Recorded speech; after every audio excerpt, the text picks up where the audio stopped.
Bocadillo estelar, panceta ibèrica. Bon dia, esmorzador! Bon dia, esmorzador! Avui on hem vingut? Avui hem vingut a Anna, un local en carnisseria pròpia. Tries el que vulguis i te ho fan al moment. Anem anant. Au, va, ahí. Comencem per obrir gana en una casalleta ben fresqueta.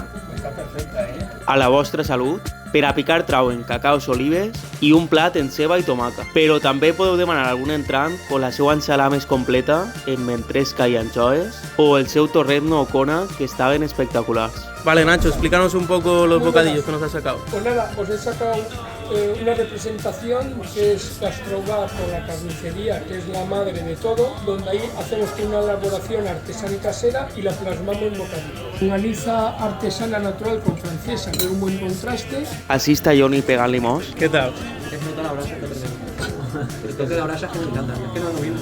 Tenemos el buque insignia de la casa, que es el bocadillo de revuelta de morcilla de cebolla, luego nosotros la morcilla con cañones y pasas, la hamburguesa natural de ternera, otro bocadillo de una sobrasada ibérica hecha por nosotros con un queso blanco de la tierra, luego un bocadillo estelar pronto top, que es panceta ibérica de Teruel, hecha a la brasa al postre, es de los más demandados. I en raó perquè era una autèntica meravella. Y luego tenemos la pluma de bellota, una carne que es mantequilla. I acabem en un bon cremaet. Este esmorzar es troba al Gastrobar La Plaza de Anna.